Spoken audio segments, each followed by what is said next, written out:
Hey YouTube, Brad Browning here. I'm a marriage and breakup expert from Vancouver, Canada. And in this video, I'm going to teach you how to prevent separation or divorce and save your marriage. This is obviously going to be a huge topic, and I'm going to cover as much as I can in this video. So sit tight and be sure to watch this entire clip, because I'm going to teach you things that most couples will never know about building a loving marriage. Now, first of all, let me tell you who this video is for.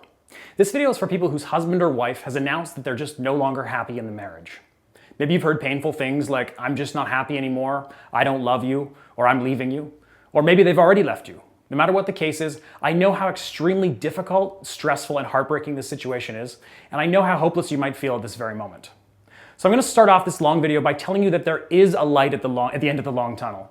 And with the proper guidance, help, and attitude, it is possible to turn your marriage around, despite how adamant your spouse may be on divorce. And I know this because I've seen thousands of so-called hopeless couples turn it around, and I know exactly how they did it. Now, with that being said, rebuilding a broken marriage is a rocky road. Sometimes things can get worse before they get better, and it takes a lot of devotion on your part to make things better. However, I promise you that if you watch this whole video and follow my advice very closely, you'll have the best chance possible of rebuilding that marriage that you and your spouse deserve. Now, before I get into what to do to save your marriage, I first need to tell you about what not to do. Now, the vast majority of married couples that I coach commit almost all of these very damaging mistakes that I'm about to talk about. And I know that some of you may be in a situation where your spouse isn't willing to work on the marriage. But in a minute, I'm going to tell you why that's actually okay and why it's even more important for you to learn these common mistakes before you go down the road of building a newer, happier marriage. Now, some of this stuff you may already know, but it's important to remember these mistakes before you cause any further damage to your marriage. And these are tips that will have an immediate impact on your relationship. I like to call these mistakes my big marital mistakes. Big marital mistake number 1, initiating needless conflict with your spouse. When you're trying to fix a broken marriage and you're feeling desperate, chances are things can spiral out of control very easily. And I think you know what I'm talking about. You think that if you could just talk to your spouse about all your problems and find common ground, your marriage will magically fix itself and get better. But usually this isn't the case, and it's not how it happens. Now, while communicating with your spouse is important in rebuilding a marriage, what your marriage does not need right now is another argument or fight. Even if your partner says something antagonizing or wants to bring up a touchy, sticky issue at the moment, just do your best to avoid conflict politely. Don't ignore your spouse or discount any of their concerns, but you do need to ensure that the discussion doesn't end up in a screaming match. You could just say something along the lines of, I know this is a real concern right now, and I want to resolve this issue, but can we discuss this later? Just something polite to defer the argument. In general, it's best to try and be as non-confrontational as possible, at least for now, until you learn how to manage and handle your arguments later. I'll get to what I call my dispute diffusing system a little bit later in this video, but if you do have any questions or concerns about this common mistake, please be sure to ask your questions in the comment section below, and I will do my absolute best to get back to you as soon as I can. Now, the second big marital mistake is begging and pleading or being highly emotional, especially in public. Now, I know that when emotions are running rampant, people tend to say or do things that they'll inevitably regret. And I'm sure you know exactly what I'm talking about. At certain times, your spouse may say or do things that will make you feel angry, upset, or saddened, and you need to do your absolute best to control your own emotions at these times. Showing the negative emotions is only going to make matters worse, and unfortunately, doing so will only help you sign those divorce papers even sooner. So for now, it's extremely important to just try and remain calm and live to fight another day. Big marital mistake number 3, making drastic changes to your life or your habits. Now, when your marriage is in a rut, it can affect your life immensely, your entire life. Your work or school suddenly takes the back seat, and in some cases, so does your health and nutrition. But for the time being, you must retain a sense of normalcy whenever possible. If you begin floundering in life, then I can guarantee you that your marriage will begin floundering even more. After all, nobody wants a spouse who's always depressed, angry, or in ruins. So show how confident, strong, and bold you are by showing the world that nothing can faze you. By doing so, you'll not only appear much more attractive to your spouse, but you'll also ensure that you don't damage yourself any further. And big marital mistake number 4, nagging at your spouse. Now, this is similar to mistake number 1, and you'll want to avoid any sort of confrontation whenever possible. It's normal to be annoyed at your spouse every once in a while, but when your marriage is in trouble, small confrontations can easily lead to larger ones, and the last thing you need at this point is another pointless argument about nothing. So the next time your spouse does something that annoys you, hold it in. This is the time when you can start fixing your marriage on your own. In my free video presentation on my website, I'll teach you how you can change your spouse's behavior without nagging him or her. For more information on how to do this, just go to www.marriageguy.com and watch the free video presentation on the website. It's marriageguy.com, and I'll have that link in the box below this video as well. And finally, big marital mistake number 5, being negative all the time. Now, I know it might sound like a bunch of BS, but having a positive attitude can actually make a world of difference, not only in your marriage, but in life in general. It's been scientifically proven that positive thinking can actually reduce stress, lower depression, and better equip you to cope with hardships. Now, not only this, but thinking positively actually makes you more of an attractive person to be around, and this is also, it's been scientifically proven. So in times of great distress, like people being in a rocky marriage, for example, people do tend to get pessimistic. After all, when the love of your life starts saying hurtful things to you, it's easy for you to take all that misplaced anger quite literally. But instead of internalizing all this into negativity, force yourself to look at things differently. Now remember, every single marriage goes through its ups and downs. The strong couples, though, they always seem to have an extremely positive attitude when handling arguments and conflict. Now, of course, this isn't an exhaustive list of marital mistakes, so if you want to learn more about exactly what not to do in your marriage, then again, just go to marriageguy.com and watch the free video presentation on my website. Again, it's marriageguy.com. Now that we have an outline on what not to do in your marriage, we can begin talking about some of the things that you can do to fix your marriage. And again, for a topic this large, I won't be able to cover every single issue or concern you might have. So if you have a question you're dying to ask, please feel free to comment below and ask me a question. I do a pretty good job of getting back to people, so please shoot me a question in the comments section below if you have one. Now, although the list of marital problems is seemingly endless, there are several core issues that all marriages face. For example, at some point in time, both spouses will disagree on an issue and a discussion will take place. Now, these serious discussions can sometimes escalate into full-blown wars. And I call these types of arguments MMAs, not mixed martial arts, although sometimes these arguments can look a bit like Anderson Silva fight, but MMA stands here for marriage-murdering arguments. And MMAs are what rip marriages apart. And to be honest, MMAs aren't always preventable, so it's important to learn how you can handle a serious argument as well as how to prevent them. This is where my patented dispute diffusing system comes in. Before I get into explaining it, I first have to say that arguments are completely normal and healthy in a relationship. You're never going to completely eliminate disagreements. And in fact, the occasional argument here can actually be quite productive depending on how you handle the argument, and it can tie you and your spouse closer together, believe it or not. So in this section of the video, I'll explain the best ways to handle arguments with your spouse. Dispute diffusing tactic number 1. Let go of the desire to always be right. Now I know, you're always right, I get it. Some people have such a strong desire to always be right, but in a marriage, no one person is always right. And letting go of this constant desire to be right is the first step in my dispute diffusing system. See, when you and your spouse are in a marriage-murdering argument, there are no winners. You both lose because neither of you are getting your way and the feelings are getting hurt in the process. So even if you think you've won the fight, the satisfaction is fleeting and knowing that you hurt your partner just makes the argument feel pointless. Now, learning how to let go of the desire to be right is going to be a real test for some of you, but here's a quick little exercise that can help you out. Next time you get into a big argument with somebody, doesn't have to be your spouse, try and bite your tongue. Try and willingly admit that the other person is right, even though you don't feel that way. I promise that if you learn to let go of the desire to always be right, you'll reduce your MMA frequency and you'll be well on your way to improving your relationship already with your spouse. Dispute diffusing tactic number 2. Learn to take breaks from arguments. When a huge argument is simply unavoidable, you need to learn how to control its temperament so that they don't turn into full-blown MMAs. And one of the best ways to do this is to take frequent breaks during an argument. Now, you can do this by telling your spouse that during the argument that you'd like to take a moment to cool down before you continue. Now, don't simply just leave and ignore your spouse. Just politely say that you need a moment to burn off some steam. Now, one of the best practices actually contradicts a popularly held belief. Have you ever heard the saying, the secret to a good marriage is never to go to bed angry? Well, unfortunately, I'm going to have to say that this advice is actually a bunch of BS. Sometimes if an argument remains unresolved, going to bed angry and approaching it with a fresh and rational mindset the morning after is exactly what you need. You'll often find that the next day, the argument wasn't such a big deal after all, and you'll just allow the situation to blow over.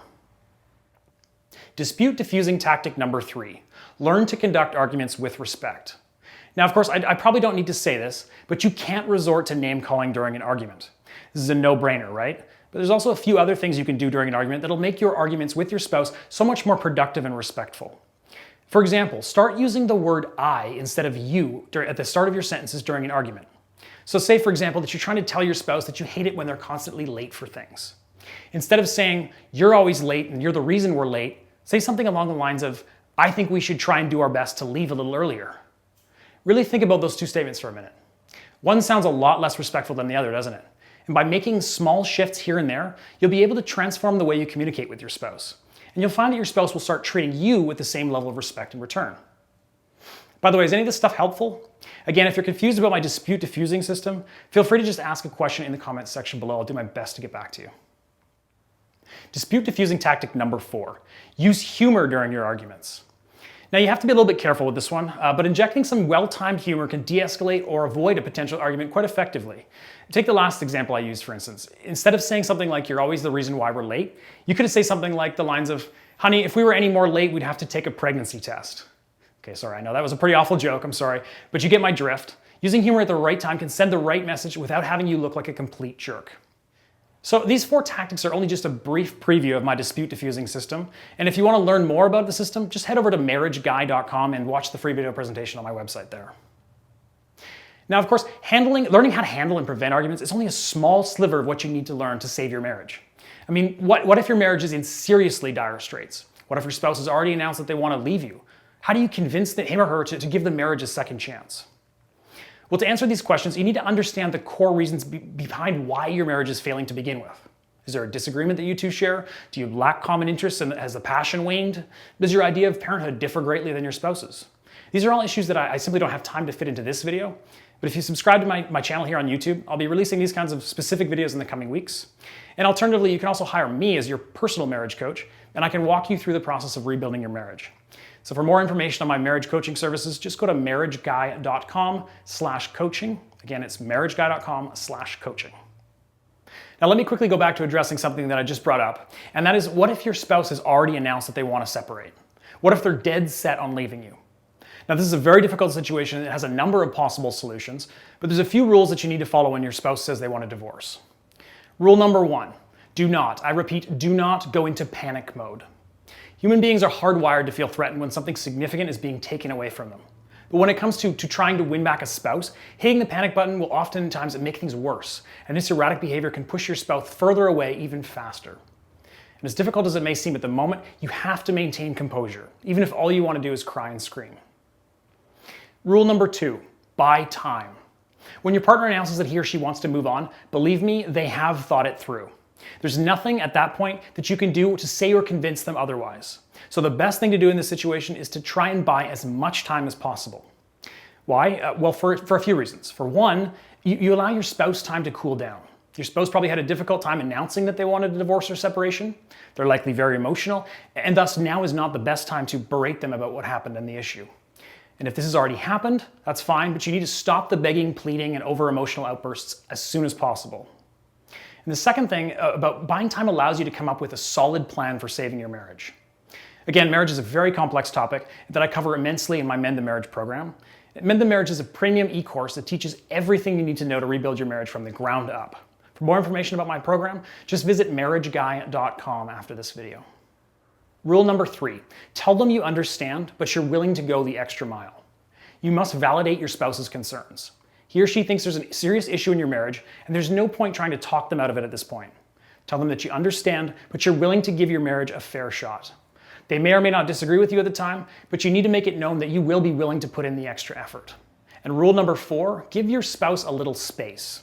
It may be difficult right now, but for the next few days, give your spouse some breathing room. Give them at least time for their emotions to settle, and at the same time, you also need space for your emotions to settle as well. Now, out of all these rules, it's important to remember rule number 2 the most. Buying time is essential to saving a marriage because it allows you time to figure out a way and build a plan to save your marriage. And again, please hit the subscribe button to get more videos over the course of the next few weeks on marriage-saving topics, and I'll be publishing those soon here on YouTube. Now, there's another key issue that all marriages face, and I'd like to talk about briefly in this video, and that's complacency. Yes, complacency is a deadly disease that can absolutely destroy the best marriages, and when left unchecked, complacency can lead to divorce in just a matter of months. I know because I've seen this happen all too often. In between trying to manage living expenses, work, stress, maybe even children, making an effort to spend quality time with your spouse can take a back seat. I mean, it's completely understandable and okay once in a while. After all, life can get pretty hectic, but we simply cannot allow ourselves to forget about the most important person in our life. So here's a few sample actions that you can take right now to make sure that complacency doesn't creep into your marriage and further destroy it. Complacency killer tip number 1, force a meaningful conversation every once in a while. Having an open, honest, and respectful conversation on a regular basis can help us overcome a lot of relationship problems. So ensure yourself that you don't turn this conversation into a touchy subject, but try and learn from each other. Ask your spouse about topics that you might not have talked about before. I know this may seem difficult if you've been in a relationship with this person for a long time, but brainstorm. There's a number of things you and your spouse would love to talk to you about. Complacency killer tip number 2. Start being a little selfish in the right way. Now this tip probably sounds a bit weird, but what I'm really referring to is taking care of yourself. Go to the gym, eat better, focus on making yourself a better person, not for your spouse, but for yourself. Do it for your own reasons. Complacency killer tip number 3. Show your love and affection. Simply saying I love you isn't enough anymore. Instead, show your spouse how much you love them with simple gestures. Show excitement when you see each other, hold hands, make eye contact, and just keep that spark alive. And I know this one might be a little difficult to do as well, depending on what situation you're in, but keep this tip in mind moving forward no matter where your marriage is at right now. Complacency killer tip number 4. Go on adventures. Now the easy thing for me to say in this segment is just plan a regular date night. And you've probably heard that advice before, but date nights can feel too routine as well. So what you need to do is plan something extraordinary. It doesn't have to be flashy or expensive, but you can let your imagination run wild with this one. Maybe plan a picnic on the top of a mountain, maybe try going on an ATV tour. Again, depending on where you're at with your spouse, doing these things may not always be an option, but you must keep these tips in mind when things do eventually improve between you and your spouse to prevent future complacency from creeping into your marriage. Complacency killer tip number 5. Use the element of surprise. Again, routine equals boring, especially when it comes to sex, conversation, or dates. Using the element of surprise is a super easy way to destroy routine and rouse positive emotions. So let your imagination run wild with this one as well and surprise your lover with something they'd never expect. Now, of course, this isn't a totally exhaustive list of complacency killers, but it's a good start. And again, stay tuned for more marriage-saving videos that I'll be releasing here on YouTube in the next couple of weeks. So that just about does it for this video. I know a lot of you probably have a boatload of questions for me. So again, please feel free to comment below and I'll do my best to get back to you as soon as I can.